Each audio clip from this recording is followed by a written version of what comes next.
إن الحمد لله نحمده ونستعينه ونستغفره ونتوب إليه ونعوذ بالله من شرور أنفسنا ومن سيئات أعمالنا من يهده الله فلا مضل له ومن يضلل فلا هادي له أشهد أن لا إله إلا الله وحده لا شريك له وأشهد أن محمدا عبده ورسوله اللهم صل وسلم وبارك على نبينا وحبيبنا محمد وعلى آله وصحبه ومن تبعهم بإحسان إلى يوم الدين أما بعد فيا عباد الله أوصيكم وإياي بتقوى الله وطاعته لعلكم ترحمون قال الله سبحانه وتعالى في كتابه الكريم بعد أعوذ بالله من الشيطان الرجيم يا أيها الذين آمنوا اتقوا الله حق تقاته ولا تموتن إلا وأنتم مسلمون. Sidang Jumaat yang dihormati sekalian, alhamdulillah, dengan nikmat kesihatan dan juga masa yang Allah Ta'ala bagi kepada kita pada hari Jumaat yang mulia ini sebagai Sayyidul Ayyam, penghulu kepada segala hari, dapat sama-sama lagi kita berada di rumah Allah sebagai tetamu Allah Subhanahu wa taala, yang mana Rasulullah sallallahu alaihi wasallam sudah pun bagi peringatan kepada kita, kata ramai di kalangan manusia yang Allah Taala bagi dua nikmat, maka ia tidak pandai pakai dua nikmat. Ni'matan maghbunun fihima katsirun minan nas, as-sihhat wal faragh. Dua nikmat yang Allah Taala bagi kepada manusia, maghbunun, tertipu dengan sebab Allah Taala bagi nikmat, dua nikmat. Ya, Rasulullah sallallahu alaihi wasallam sebut dengan jelas as-sihhat wal faragh, kesihatan yang Allah Ta'ala beri kepada manusia. Ramai manusia tak pandai pakai, hidup berhabis masa dia dengan benda-benda tak pakai. Lebih-lebih lagi anak-anak muda kita hari ini, dengan melalui alat teknologi, melalui terosak, kadang-kadang ralik duk main terosak sampai terlupa untuk nak semaya, terlupa untuk nak bawa diri mari munajat kepada Allah Subhanahu wa taala di masjid sebagai tempat yang Allah Taala suruh tok bila panggil nak hari 5 kali sebagai peringatan kepada kita. Demikian juga Rasulullah sebut al-faragh, masa yang Allah Subhanahu wa taala bagi kepada kita, yang mana kedua-dua itu Allah Taala bagi, dan pada hari akhirat esok Allah Subhanahu wa taala akan tanya kita semua. Masa dan juga umur yang Allah Taala bagi kepada kita, Tuhan akan tanya. Belum daripada Allah Taala keraksing kata seseorang itu dibawa masuk syurga ataupun dibawa masuk ke dalam neraka, Allah Taala akan tanya an umrihi fima afnahu, berkenaan dengan umur yang Allah Taala bagi, maka hai manusia menghidup berhabis untuk gapo. Alhamdulillah, pada hari ini ya dapat sama-sama kita boleh jawab dengan Allah Subhanahu wa taala dengan penuh mulutnya. Kata kita di hari Jumaat, kita boleh penuhkan masa kita di masjid-Mu ya Allah. Semoga dengan jawapan yang kita jawab, Allah Subhanahu wa taala memudahkan kita untuk masuk dalam syurga Dia di alam akhirat nanti. Allahumma adkhilna al-firdausal a'la. Ya Allah, kamu masukkanlah kami sekalian dalam syurga-Mu al-firdaus yang tertinggi ya Allah. Sidang Jumaat yang dirahmati sekalian, setiap hari Jumaat Allah Subhanahu wa taala suruh kita perangat sama. Allah Taala takwi kita jemu untuk mendengar nasihat. Setiap hari Jumaat kita selalu dengar tok khatib membaca ya ayyuhallazina amanu taqullah. Hei orang yang beriman, hendaklah kamu takut kepada Allah Subhanahu wa taala. Kerana hak ni adalah bekalan yang sangat-sangat berharga kepada kita. Kalaulah kita ada at-taqwa, takut kepada Allah, kita sanggup untuk menjadi hamba kepada Allah, maka Allah Ta'ala jamin, wa tazawwadu fa inna khairaz zadi taqwa. Dan hendaklah kamu buat persiapan, sediakan bekalan kamu, dan sebaik-baik bekalan yang kita nak bawa bersama dengan kita masuk dalam kubur sebagai alam yang keempat yang kita akan pergi, dan juga sebaik-baik bekalan yang kita nak bawa bersama dengan kita apabila kita berada di padang mahsyar nanti. Allah Ta'ala kata wa fa inna khairaz zadi taqwa, sebaik-baik bekalan yang kamu kena bawa iaitu perasaan takut kepada Allah Subhanahu wa taala. Sidang Jumaat yang dirahmati sekalian, kita setiap hari Jumaat kita kena tanya juga diri kita. Setiap minggu kita berada dalam masjid Allah Subhanahu wa taala, maka setiap minggu secara mana penambahan iman kita terhadap Allah, setara mana ketakutan kita terhadap Allah Subhanahu wa taala.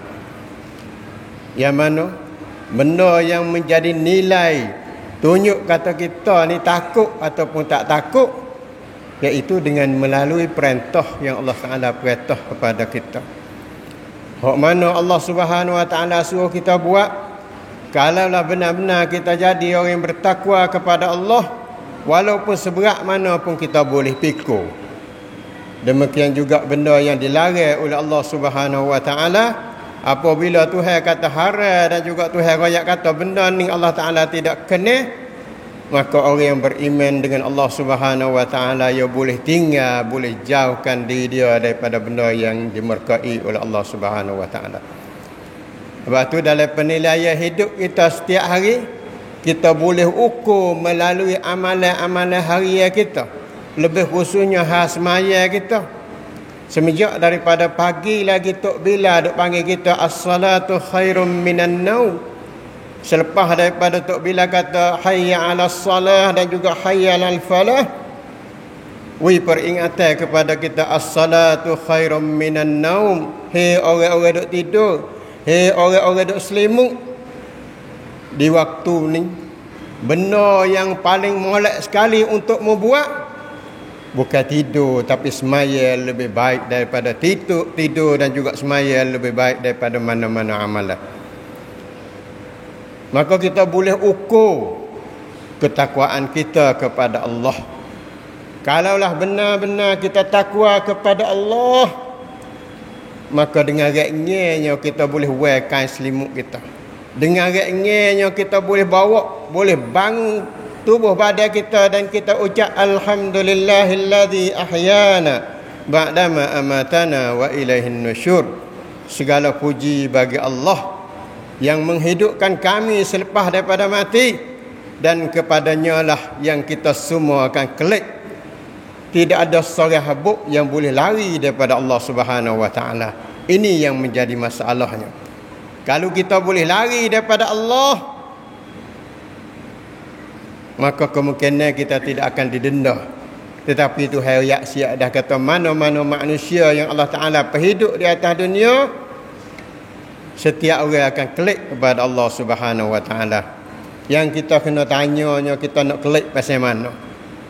Klik pasal orang yang Allah Ta'ala murka ke, ataupun kita nak klik pasal Allah Subhanahu wa taala panggil kepada kita ya ayyatuhan nafsul mutmainnah irji'i ila rabbiki radiyatan mardiyah fadkhuli fi ibadi wadkhuli jannati.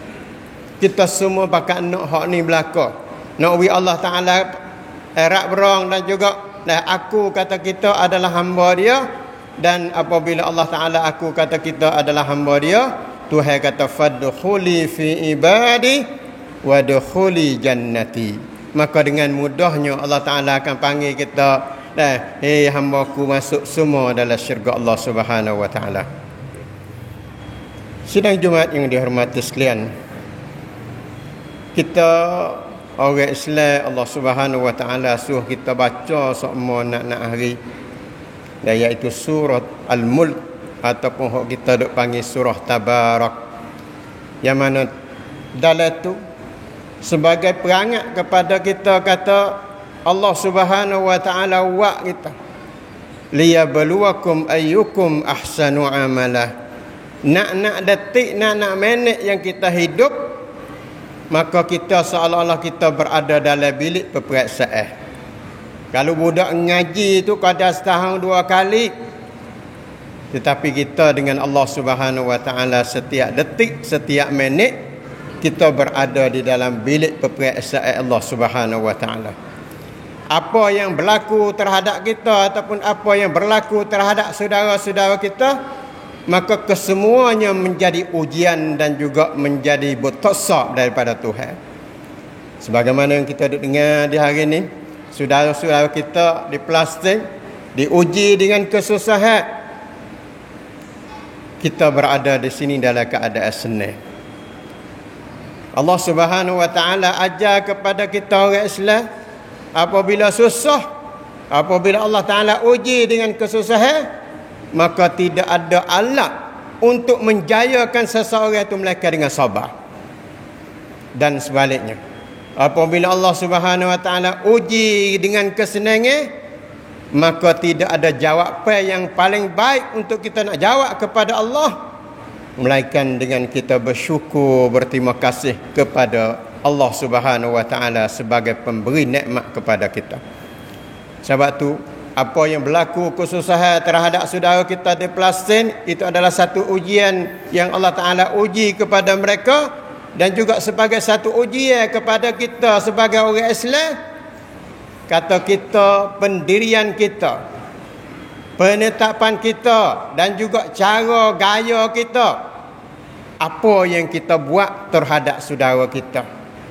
Adakah kita duduk dia dan juga kita rasa kata hak ni berlaku dengan orang Arab tak ada bersakut gapo dengan kita, ataupun kita rasa kata al-mu'minu, seorang mukmin adalah seperti jasad yang satu. Di mana orang Islam ada kesusahan, maka kita rasa susah bersama dan juga kita mikir bagaimana cara untuk nak melepaskan kesusahan saudara kita. Kalaulah kita mikir hak pasal yang pertama tadi kita buat tak karik, itu bukan hal kita, ini adalah hal orang Arab, ini adalah kesusahan orang yang jauh dengan kita, maka itu adalah fahaman yang salah dan juga akan disoal oleh Allah Subhanahu wa taala kerana kita tidak ambil padu berkenaan dengan keadaan orang Islam yang berada di sana. Adapun kalaulah sikap kita duduk sikap yang kedua, kita ambil padu, di samping tu kita usaha dengan melalui apa kemampuan yang ada pada diri kita, kita beri pertolongan dengan berbagai-bagai pertolongan, maka itulah yang kita nak. Kita orang Islam kena berasa kata saudara kita susah, maka kita kena susah bersama dan juga kita usaha untuk melepaskan kesusahan daripada yang ada pada saudara kita. Kerana Rasulullah sallallahu alaihi wasallam rayak dalam hadis, siapa-siapa yang boleh pelepah kesusahan saudara yang berada di atas dunia, maka Allah Subhanahu wa taala sanggup untuk nak melepaskan kesusahan dia di alam akhirat nanti. Ini adalah jaminan daripada Rasulullah yang Rasulullah terima wahyu daripada Allah. Wa ma yantiqu 'anil hawa in huwa illa wahyun yuha. Apa yang Rasulullah sallallahu alaihi wasallam rayak, maka itu adalah daripada Allah Subhanahu wa taala. Sidang Jumaat yang dihormati sekalian, Allah Subhanahu wa taala bagi kepada kita di tubuh kita ni ada 2 perkara. Yang pertamanya jasad di luar, tubuh kasar yang berada di luar, dengan mata, dengan telinga, dengan hidung sampai kepada kaki, dan juga Allah Subhanahu wa taala bubuh dalam tubuh kita yang dikenali dengan ar-ruh ataupun ruhani kita. Maka kedua-dua perkara ni Allah Subhanahu Wa Taala perintah kepada kita supaya kita pakat jaga. Islam tak ada ayat kepada kita qadar kita jaga ruh saja, tetapi Allah Subhanahu Wa Taala ajar kepada kita, kerana kedua-dua ni adalah nikmat yang Allah Taala beri kepada kita. Sebab tu dalam masalah makan ni, dalam masalah kita pakarkan tubuh badan kita, Allah Subhanahu Wa Taala ajar kepada kita, ya ayyuhallazina amanu kulu min tayyibati ma razaqnakum. Dalam masalah kita nak sesuap makanan masuk dalam tubuh badan kita, maka Allah Ta'ala kata kulu, hendaklah kamu makan min tayyibati ma razaqnakum, daripada benda-benda yang baik yang Allah Ta'ala bagikan kepada kamu. Halalan tayyibah, benda yang halal, lagi benda tu benda yang boleh wifaedah kepada tubuh badan kita. Maka dengan melalui makanan yang kita makan itulah wak jadi tubuh kita sihat, wak jadi tubuh kita gagah, wak jadi kita boleh pikir, dan juga kita boleh buat banyak-banyak perkara dalam hidup kita. Ini adalah satu kewajipan bagi kita. Sebab tu Rasulullah sallallahu alaihi wasallam nak pagi dan juga nak petang, di samping Nabi sallallahu alaihi wasallam dia jaga masalah makanan dia, maka ia ajar kepada kita supaya kita sentiasa berdoa, minta kepada Allah. Kerana kita orang Islam, kita buat gapo-gapo pun, benda yang kita buat tak ada boleh wikesal kepada kita. Yang boleh wikesal, yang buat jadi benda yang kita buat tak ada pun, adalah Tuhan dia, iaitu Allah Subhanahu Wa Taala. Sebab tu Allah Subhanahu Wa Taala suruh kita doa semua pagi petang 3 kali. Allahumma afini fi badani, Allahumma afini fi sam'i, Allahumma afini fi basari, la ilaha illa ant. Allahumma inni a'udzubika minal kufri wal faqr, Allahumma inni a'udzubika min adzabil qabri, la ilaha illa ant. Ini adalah sebagai satu doa yang Rasulullah sallallahu alaihi wasallam ajar kepada kita, supaya kita berdoa kepada Tuhan dia, iaitu Allah Subhanahu Wa Taala, supaya Tuhan dia beri kesihatan kepada kita, tubuh badan kita, mata kita, telinga kita, dan juga semua tubuh badan kita. Kita orang Islam ni Allah Taala galak supaya kita jadi orang yang gagah. Al-mu'minul qawi khairun wa ahabbu minal mu'minid dhaif, atau kama qala sallallahu alaihi wasallam. Orang mukmin yang hebat, orang mukmin yang gagah dan juga kuat, lebih baik dan juga lebih dikasihi oleh Allah Subhanahu lebih dikasihi oleh Allah Subhanahu Wa Taala daripada seorang mukmin yang lemah, tak ada nak buat gapo tak leh. Ini adalah satu ajaran daripada Allah Subhanahu Wa Taala. Sebab tu kita orang Islam dalam masalah benda yang kita bawa masuk dalam mulut kita, Allah Subhanahu Wa Taala ya ajar. Sebab tu kalau kita baca dalam sejarah tu kita Nabi Adam alaihi salam, Allah Subhanahu Wa Taala pesan kepada dia supaya dia duduk dalam syurga, fakula minha haitsu syi'tuma wa la taqraba hadhihi asy-syajarah. Wahai Adam dan juga Siti Hawa, duduklah dalam syurga, makanlah apa yang kamu nak makan, dan jangan sama sekali wala taqraba hadhihi asy-syajarah, jangan sama sekali kamu mendekati dengan pokok kayu ni. Jangan masuk dekat, tak usah makan, masuk dekat jangan.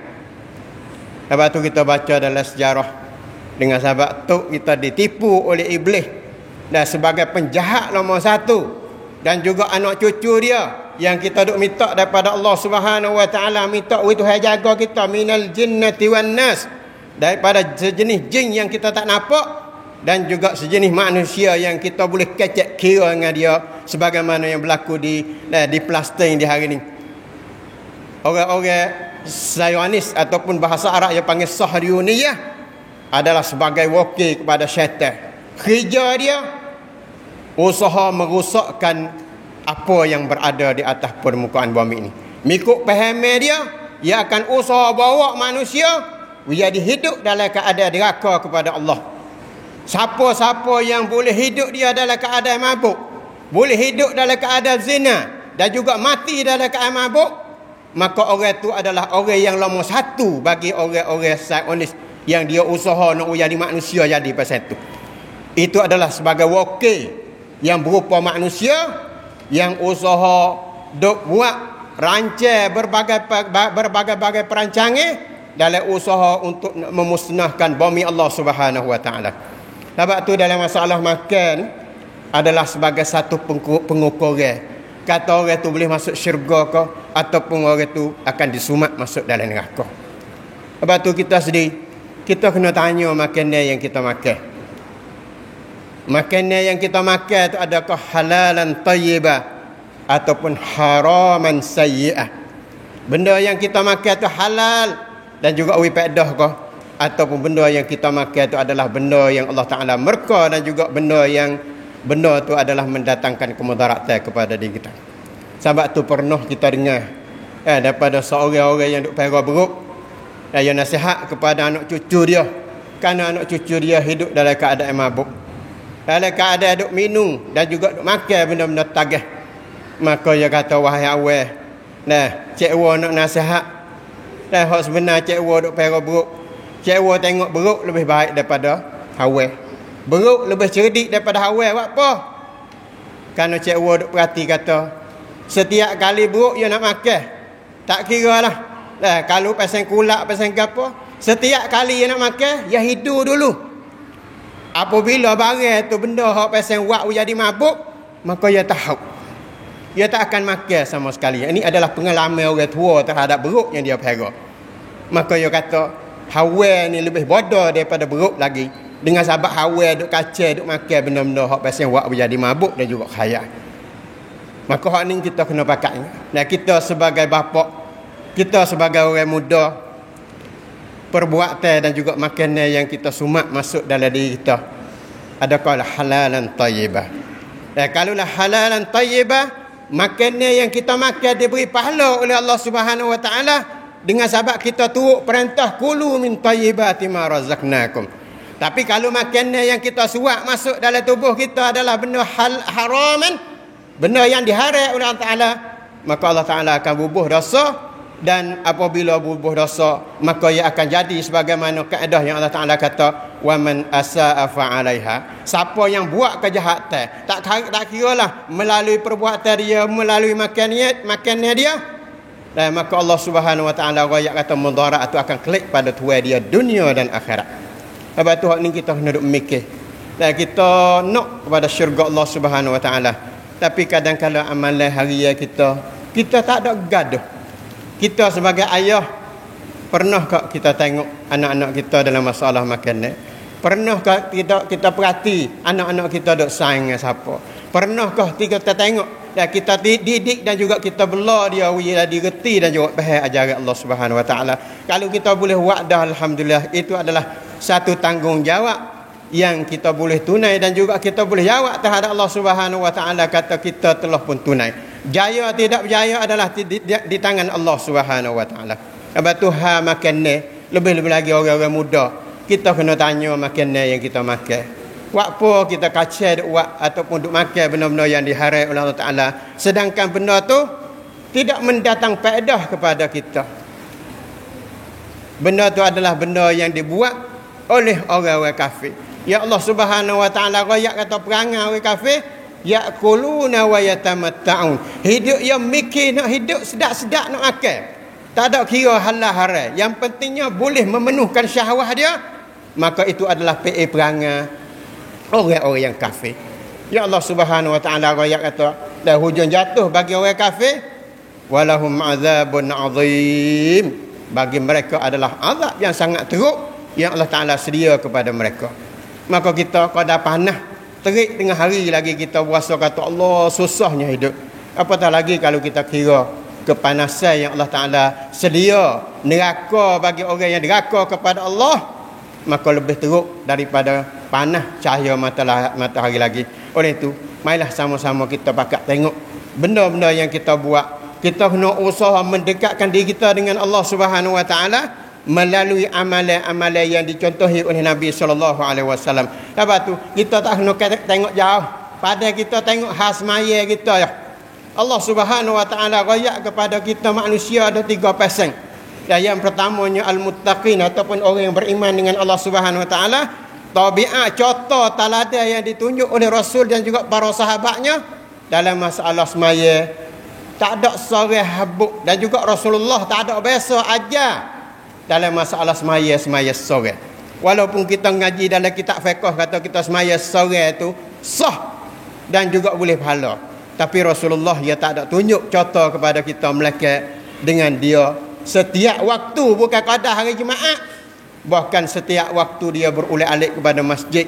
Dan juga Rasulullah sallallahu alaihi wasallam galak kepada kita salatul jamaah afdalu min salatil fardhi bi 27 darajah. Semaya berjamaah lebih afdal daripada kita semaya seorang 27 kali ganda. Ini adalah contoh daripada Nabi. Dan kalau kita tengok orang kafir, dia tak semaya langsung kerana dia tak percaya kepada Allah Subhanahu wa taala. Adapun orang munafik, kalau kita tengok di zaman Nabi, dia semaya Jumaat juga, tapi dia semaya Jumaat pasal cerlak-cerlik. Duk sekali dengan Nabi dia semaya, dia duk sama orang dia tak semaya. Maka cuba kita tanya, hok kita duk semaya sore tu ambil contoh man. Sedangkan kita kata, kita perakat kata kita raurak Nabi, kita kasih kepada Nabi, kita cinta kepada Nabi. Tapi amalan yang Nabi buat kita boleh tiru tak? Tak usah tengok hal lain, kau dah semaya saja. 5 waktu yang Allah Subhanahu wa taala suruh kita semaya di masjid Allah Taala, adakah kita boleh buat? Sedangkan Allah Subhanahu wa taala royak kata orang yang berulang-alik kepada masjid Allah Taala, orang itu dapat jaminan daripada Allah, kata orang itu adalah orang beriman dengan Allah dan juga beriman dengan hari akhirat. Innama ya'muru masajidallahi man amana billahi wal yaumil akhir. Ini adalah akuan daripada tuan ya. Siapa hok ulang-alik pada masjid maya Jumaat sama, maka orang ni adalah orang yang beriman dengan Allah dan juga beriman dengan hari akhirat. Apabila Allah Taala rabrang kata kita ni beriman dengan dia, beriman dengan hari akhirat, maka mudah dan untuk Tuhan nak kira dengan kita, dengan bawa kita masuk dalam syurga Allah Subhanahu wa taala. Sidang Jumaat ini dihormati sekalian. Sebab tu perkara yang pertama, tubuh badan kita kena jaga. Yang kedua iaitu roh kita. Roh juga berhajat kepada makanan. Maka makanan roh ia tak serupa dengan makanan yang kita suap masuk melalui mulut kita. Dan Rasulullah sallallahu alaihi wasallam suruh kita, orang panggil update semua, suruh kita baru semua roh kita. Jadidu imanakum. Dia pesan kepada para sahabat dia, hai sahabatku, baru olehmu akan iman kamu. So baru semua roh jadi gagah semua. Jangan jadi apa? Bateri tak ada, api. Bateri baru tapi api. Maka tak ada pakai. Start tak hidup. Hak ni dia jadi masalah pada kita. Sebab tu Rasulullah sallallahu alaihi wasallam suruh kita baru semua roh kita. Maka para sahabat dia tanya, bagaimana ya Rasulullah kami nak barukan roh kami, iman kami? Maka Nabi SAW dia jawab mudah-mudah ya. Nabi kata, hendaklah kamu kata la ilaha illallah. Cuba kita tanya dalam hidup kita, berapa kali kita kata la ilaha illallah? Berapa kali kita kata la ilaha illallah dalam keadaan kita yakin kata tidak ada Tuhan yang patut kita sembah melainkan Allah Subhanahu wa taala. Sebab tu dua perkara ni tak dapat tidak kita kena jaga. Tubuh badan kita kena usaha menjadi sihat. Lepas tu Tuhan nak jadi sakit, itu bukan kerja kita. Sahabat-sahabat yang buat jadi kita sihat, menjadi kewajipan bagi kita kena usaha buat. Lebih khususnya dalam masalah makan ni. Makan ni kita kena jaga. Jangan sama sekali kita bawa masuk makan yang diharamkan oleh Allah Subhanahu wa taala. Tak kira benda tagah, benda mabuk, benda gapo, itu adalah benda yang diharam oleh Allah Subhanahu wa taala. Siapa-siapa makan benda yang diharam, maka tempat dia adalah neraka. Di atas dunia dihina oleh Allah, pada hari akhirat esok akan disumak masuk dalam api neraka. Kita jangan lupa, ini adalah perancangan jahat yang diadakan oleh setua Allah Subhanahu wa taala yang berupa manusia yang dikenali dengan as-sahyuniyah ataupun Zionis.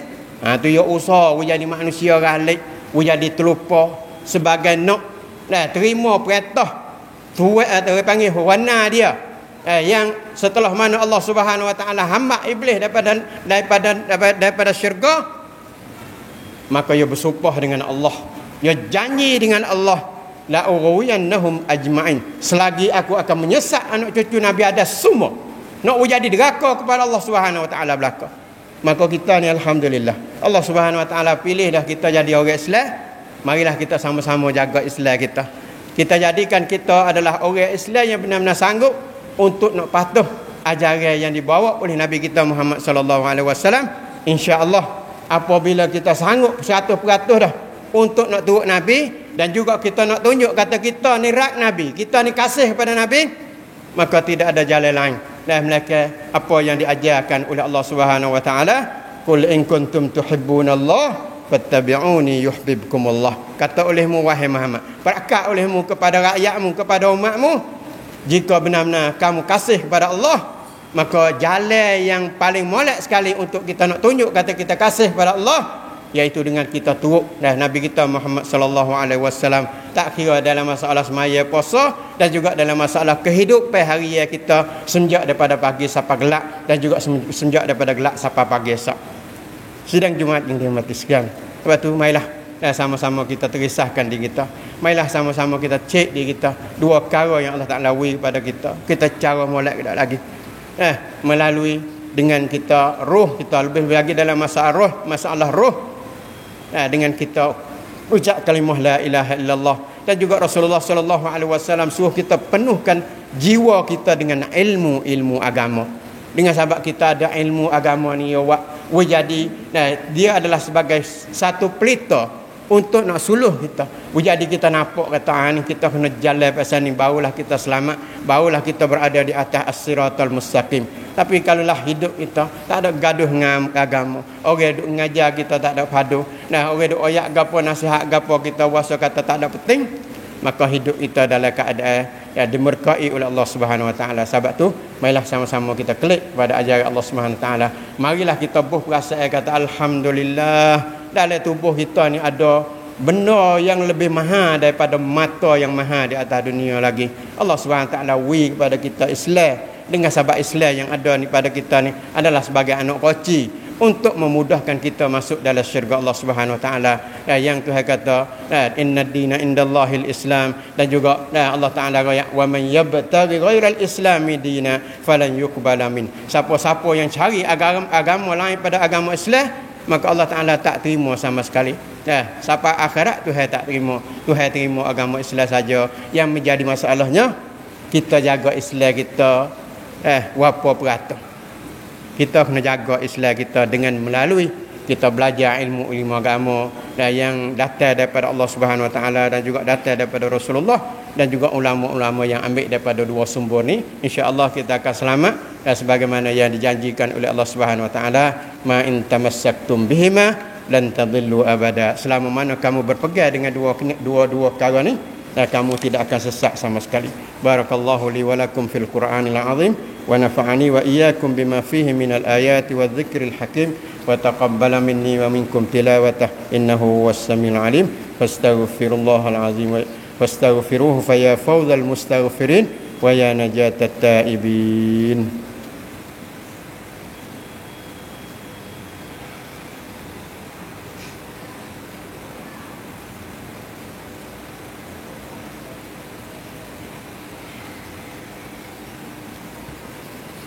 Innal hamdalillah nahmaduhu wa nasta'inuhu wa nastaghfiruhu wa natubu ilaih wa na'udzu billahi min syururi anfusina wa min sayyiati a'malina may yahdihillahu fala mudilla lahu wa man yudlil fala hadiya lahu. Asyhadu an la ilaha illallah wahdahu la syarika lahu wa asyhadu anna Muhammadan abduhu wa rasuluh. Allahumma salli wa sallim wa barik ala nabiyyina wa habibina Muhammad wa ala alihi wa sahbihi wa man tabi'ahum bi ihsanin ila yaumiddin. Amma ba'd, fa ya ibadallah, usikum wa iyaya bi taqwallah wa ta'atihi la'allakum turhamun. Qala Allah subhanahu wa ta'ala fi kitabil karim, ya ayyuhalladzina amanu ittaqullaha wal tanzur nafsum ma qaddamat lighadin wattaqullaha innallaha khabirum bima ta'malun. Ini adalah sebagai satu pesanan daripada Allah Subhanahu Wa Taala supaya kita sentiasa menjadi orang yang benar-benar bertakwa kepada Allah Subhanahu Wa Taala. Dan juga di samping itu, marilah sama-sama kita laksanakan perintah yang Allah Taala perintah. Innallaha wa malaikatahu yusalluna 'alan nabi يا أيها الذين آمنوا صلوا عليه وسلموا تسليما اللهم صل على محمد وعلى آل محمد كما صليت على إبراهيم وعلى آل إبراهيم إنك حميد مجيد اللهم اغفر للمسلمين والمسلمات والمؤمنين والمؤمنات الأحياء منهم والأموات اللهم وحد صفوف المسلمين وأصلح ذات بينهم وألف بين قلوبهم اللهم انصر المجاهدين في سبيلك في فلسطين اللهم ثبت أقدامهم في مواجهة أعدائك وأعداء الدين اللهم احفظ أهل فلسطين اللهم فرج همومهم اللهم افتح بين اللهم إنا نعوذ بك من الهم والحزن ونعوذ بك من العجز والكسل ونعوذ بك من الجبن والبخل ونعوذ بك من غلبة الدين وقهر الرجال اللهم إنا نسألك رضاك والجنة ونعوذ بك من سخطك والنار ربنا آتنا في الدنيا حسنة وفي الآخرة حسنة وقنا عذاب النار عباد الله إن الله يأمر بالعدل والإحسان وإيتاء ذي القربى وينهى عن الفحشاء والمنكر والبغي يعظكم لعلكم تذكرون واذكروا الله العظيم يذكركم واشكروه على نعمه يزدكم واسألوه من فضله يعطكم ولذكر الله أكبر والله يعلم ما تصنعون